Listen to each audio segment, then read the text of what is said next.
How's it going? Welcome back to another coverage on MTMR Model Railway unboxing. I don't know why we start off like this. It's obviously kind of obvious what we're doing today, so because you obviously clicked the title or saw the thumbnail. So it's another Tomix Shinkansen.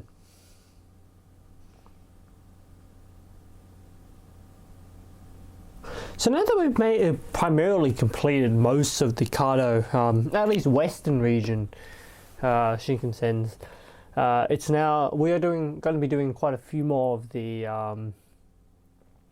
Tomix ones. Obviously, there's obviously a few more Kado ones to do, but and there's obviously a few more Tomix ones to do. So we're just going to have a bit more of a range of the other Shinkansens as we kind of wait for more to come out. So, anyways. Today we're going to take a look at Tomix's N700-8000 series, which is the JR West / Kyushu variation of the train. They run the trains into the Kyushu region. This is pack number 98518 on the front. Got it all pretty much standard. They all somewhat look the same between Kado and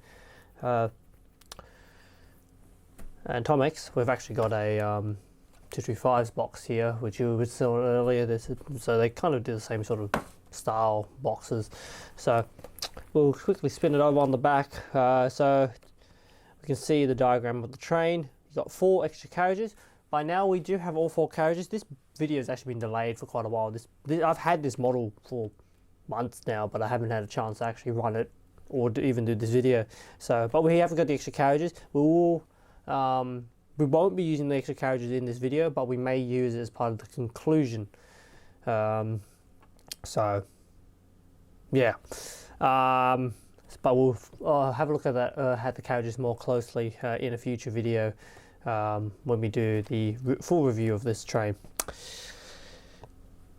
Where our standard things talking about our starter packs and so on like that, all really good or pretty normal stuff that you would expect. This is more like a train set sort of box thing. They slot this as part of the train sets. So let's get into it. I actually really like the Kado boxes. It's even got the hook at the back. I think, pretty sure that's a hook. Yeah, that's a hook, but I can't actually pull it out. So polystyrene tray for these boxes as usual. We've got our instruction manual in the back. Let's get those out. We'll have a quick peruse of the instructions as usual. I need to make sure, being a Tomix model, it's prone to having something that I can't show on camera. So, gotta get that opened up first and have a quick peruse, and then we can see what I can and can't. Just a warning indication that I can't read. And I assume this is just the manual. It's kind of a share manual of what should be in a train set, it seems, or possibly track alignments for curving platforms or platform ideas. Anyways, it seems coupling up the units. It uses the same style coupling mechanism as the 500 we took a look earlier, so that makes it simple. It's their newer style coupling mechanism, I assume. Because I have got an older set. I don't know if it came out before this video or after this video, but if it has come out before, you know what I'm talking about. If not, then you will see what I mean by there's an older coupling style that they had, but it's pretty all normal stuff. You would have saw close up. Got this plastic sheet to remove. So polystyrene box. As I say, nothing's been taken out yet, so despite being sitting here for such a long time. We got a little stick. Assume it's to do with uncoupling, possibly. Let's get into the models. As usual, Tomix likes to put their stuff in little bags instead of sheathing, so they're little bags. That actually looks really nice as an impression. This is a lot more loose than the 500s, but should be fine. So yeah, not too bad. So this obviously is very close to the N700A I have in terms of the body shell anyways, because obviously the N700As are a variation of, an upgraded variation of the N700s. This is your motor unit. It also has the pantograph. Nice thing about the Tomix model is it's actually got the numbers on the roof, which is interesting because it means that this unit's facing backwards. It is. By default in the box, this unit faces backwards in the box. That's not confusing at all. Nope, the front unit is apparently in reverse compared to all the other. Now I'm even more confused, honestly. Oh no, yeah, that unit is backwards for some reason. No, okay, whatever. Yeah, so it's, you would have probably seen, the design looks very familiar. Basically, both the N700As and the S's all look kind of the same. What's it called? Like styling wise. So yeah, there we go. There's all four of our carriages. Looks really good. They're in a sort of mattish, not really mattish, but pristine look. So it's not shiny, glossy like the Cardo ones. So that's kind of nice. All right, so we'll go and set them up and have a closer look at the models. All right, so here we are. We've got the 4 units of our pack now in front of the camera. We have to use the sheet again to stop it from rolling, but it's all fine. So, yeah. We're going to do our standard as usual. We'll do a quick spin of the models, and then we'll take a look at the models closely. Because it's only 4 units, we will take a look at units 1, 2, and 3. Unit 4 should technically be the same as unit 1, which is actually carriage 8, which is carriage. So carriage 8, which is the one that's close to the screen, is actually carriage 8. We've got the unit set up backwards this time around. It's because of the way I took it out of the box. So we'll do a quick spin, go through its history, and then have a close look.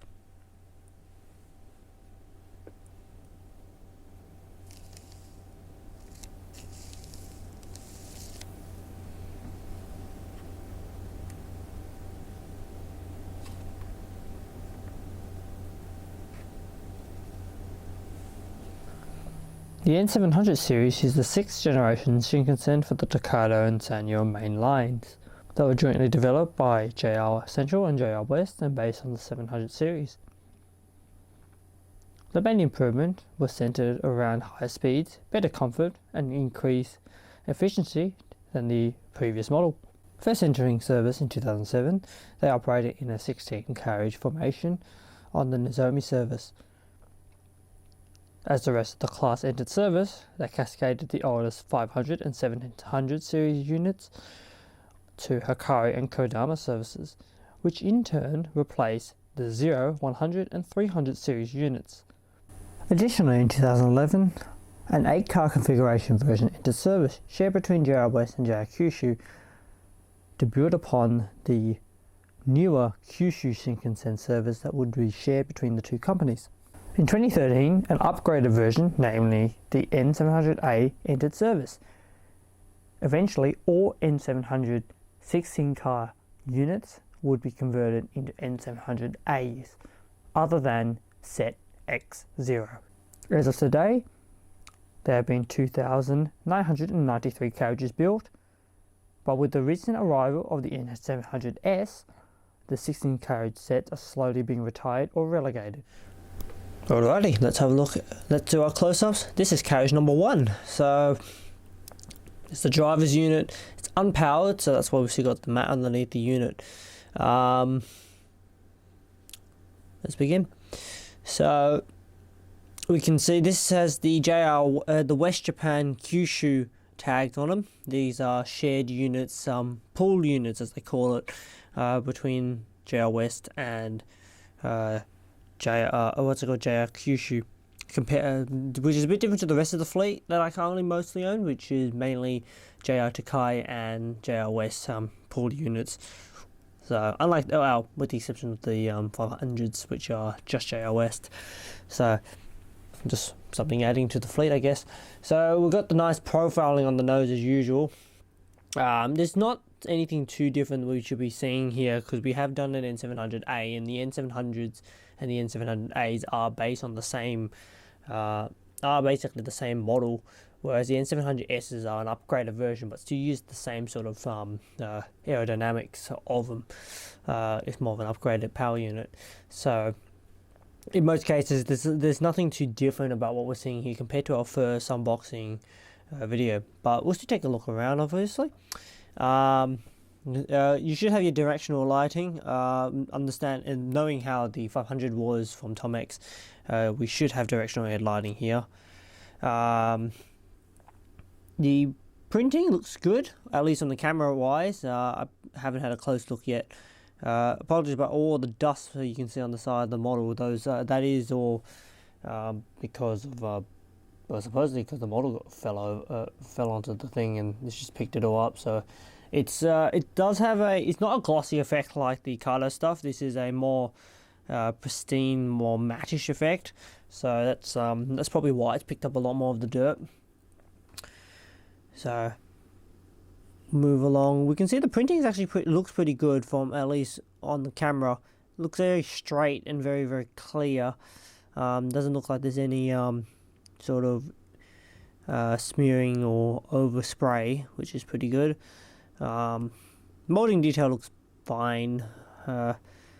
These are Shinkansens after all. It's very, very lackluster on it's just as aerodynamic as they can be. You got a bit of interior as well, so I think this is just a regular seating unit. You got your unit number printed very nicely there, or pre-printed in this particular form. And you know, some of their models you have to fit your own numbers to it.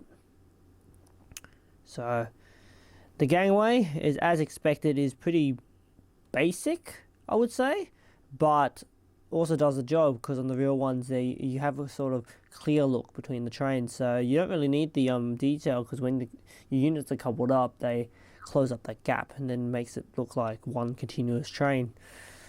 On this end, you've also got that little power thing on the roof. So the coupling unit is the same as the 500 series, which is really, really nice. I actually do quite like the system.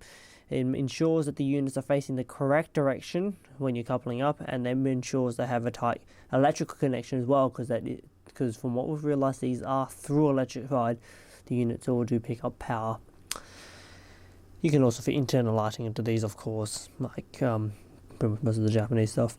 There are also numbers on the roof of the unit. I'm not sure. I don't think they're on the real ones. I'm pretty sure that's more just a model thing. So once again, we've got a nice clear size on this side. There's actually a no smoking sign also fitted onto the side of the door, which is pretty cool.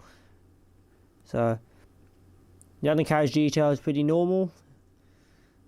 It's all molded, but it's there. It's all covered, basically covers and so on. So yeah, not too bad.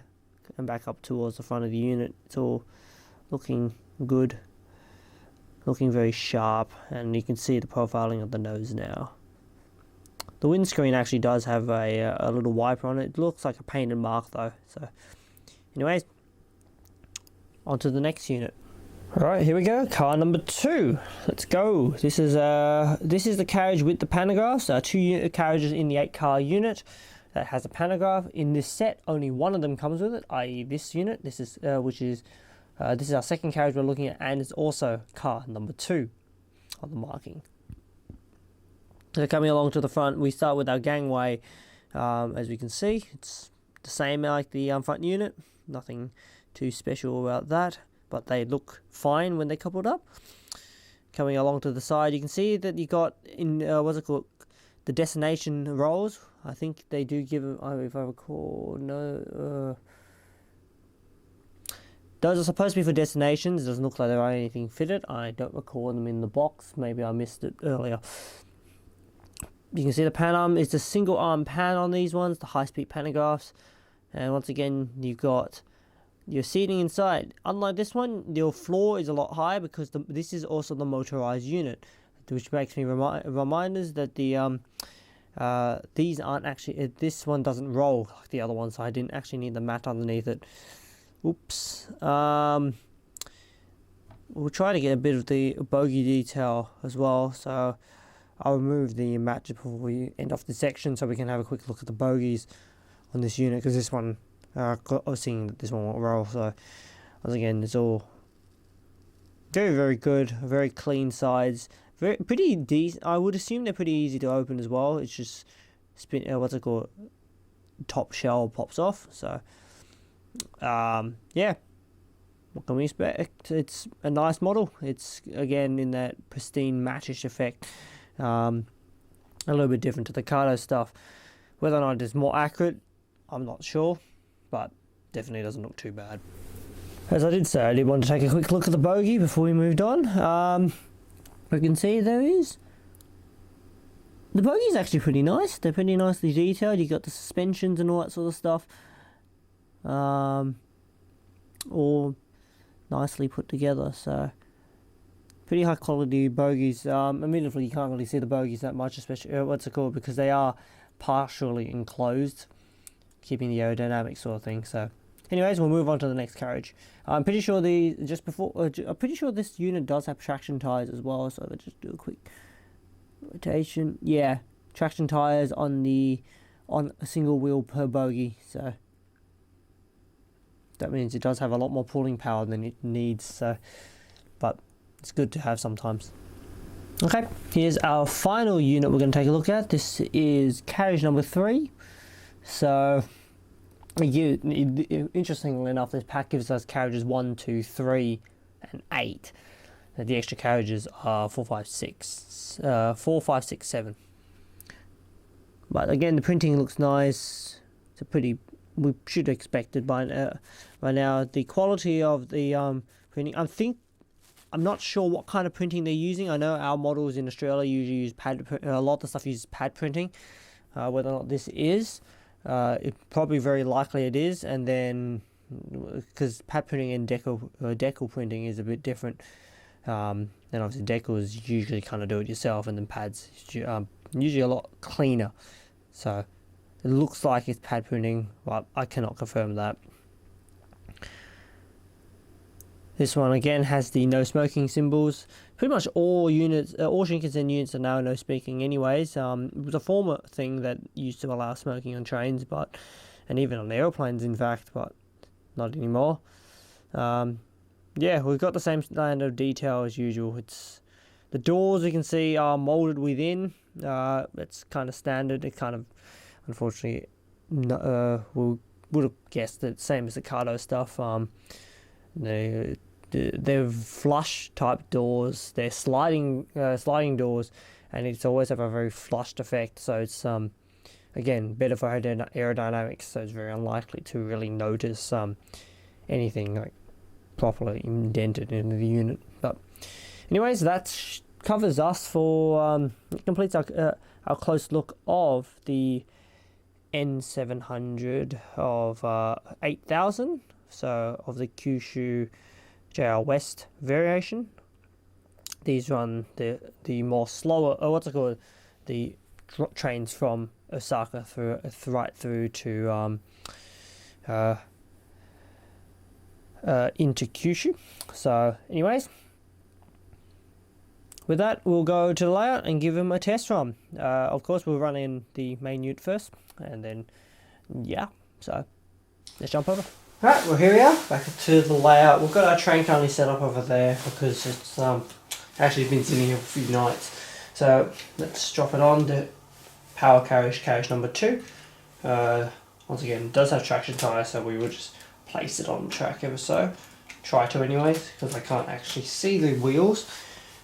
And being N700 Shinkansen wheels, they are partly enclosed wheels, which does make it pretty hard to put it on. Possibly maybe I should have just pushed it through the re-railer. Right, that's got it anyways. We have the pantograph up as well. These ones are interesting because they're actually one section compared to the other ones which are dual. Yes, that was power already going through the tracks for some reason. Anyways. Let's get it rolling. I don't think there's anything else to do with it, so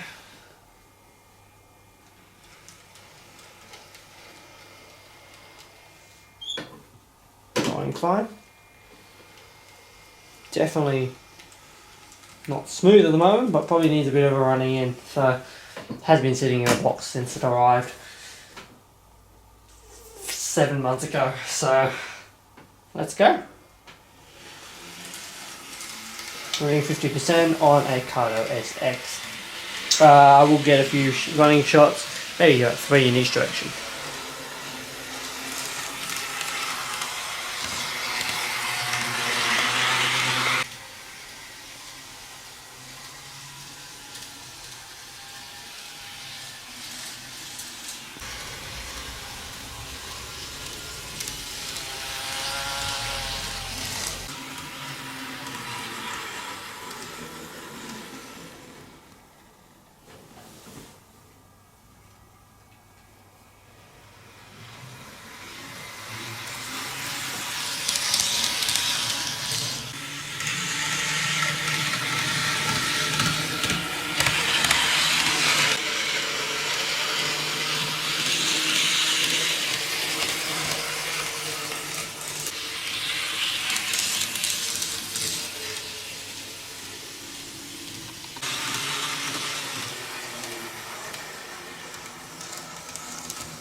Okay, power unit all ran in. Definitely seems like it's running a bit nicer now, so it just needed that running in. It's pretty regular. Motor is still cool enough, so we'll continue with running it with the rest of the train. So as we can see in the background already, if I just didn't have this thing parked here, we have actually our Kato N700A. So that's in the 4-car unit as it came out in the original train set. Of course, I've got the full 16-car set now, but so we'll put the rest of the carriages on, which will be just the other 3, and then we'll run that for this video. Because we do have the rest of the carriages, but we're just not going to use them for this video. We'll have it in a future video. Shouldn't be too hard to put on, so we'll see it fade out. Yeah, if I can. The problem is I'm actually holding the camera up as well, so it's not going to be a very good fade, but we'll see a fade out, and the train will appear. Alright, and there we are. That's our 4-car unit now fully set up. Set up in car 1, 2, 3, and 8. So we're just going to quickly just run the lights. So we can see we got our regular tower lights, and then in the forward direction you have your going towards, which is nice and standard. So nothing too different from the Kato one there, which you can see has also got the glossy effect compared to the more matte effect or pristine effect of the Tomix model. But is a different shade of white, which is also kind of interesting. Don't know if that is correct. I feel like that's they're supposed to have the same white, so I'm not 100% sure which is the correct one. But well, I don't know. Never seen them in real life, so. I should notice that I'm using a PWM controller. That's why I can turn the lights on like that. Let's go.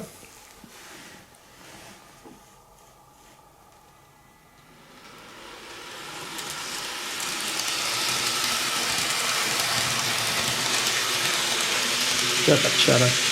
We'll run it a little bit faster than I'm running in speed as well.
Okay, I think you get the gist of it. What do you think? Not too bad of a model, eh? It definitely runs pretty nicely. Very comparable with most of the other Shinkansen, so there's no doubt in my mind that it wouldn't have any problems. That it would have any problems, sorry. It's not our first Tomix Shinkansen we've seen. Obviously, we've seen the Hello Kitty Shinkansen, which is just off to the corner of the frame. We can see over there. And of course, as we know, that model is also pretty good from our previous video, from the last time we saw it, and they do operate really, really nicely. So yeah, mechanism seems strong enough. I don't know how it is in the long term, obviously, because we haven't ran it for the long term, but it seems pretty good at the moment. Details are good. It's the Shinkansen's not the hardest to put detail onto, especially at the scale. So it doesn't doubt me that the models don't look too bad. We saw it next to the N700A from Kato, and we can see how comparable they are in terms of a model. There are some finer details on both sides in particular ways, but mostly they all perform very well. Lighting kits are available for this train as well. You can put lights inside and make them make the white lights. Yeah, so other than the fact that it's been sitting in the box for such a long time and made that rather grinding noise when started, it's turned out pretty well. Definitely running very nicely now. So yeah, there's nothing else more I can really say about that, but you can draw your own conclusions on that. I'm quite happy with the model. It's definitely not bad of a model.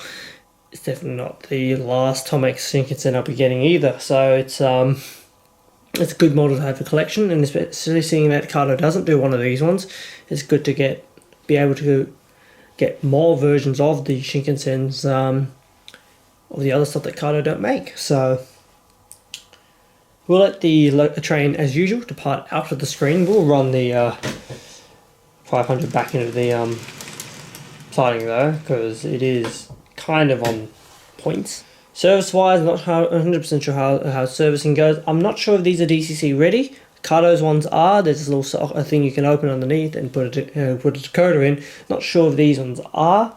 I can confirm on screen or not if I do find out. But yeah, so let's get the model moving. You also notice that one little bit of a surprise. The train is at its full length now. So we're going to depart at its full length. We'll see more of its full length in the future review video. So yeah, thank you all for watching. Hope you guys have enjoyed with this. I hope it wasn't been too long, honestly. Look at Tomix's N700-8000 series. I forgot what variation this actually is. Basically the JR West, JR Kyushu version. Anyways, let's load it and let's send her off.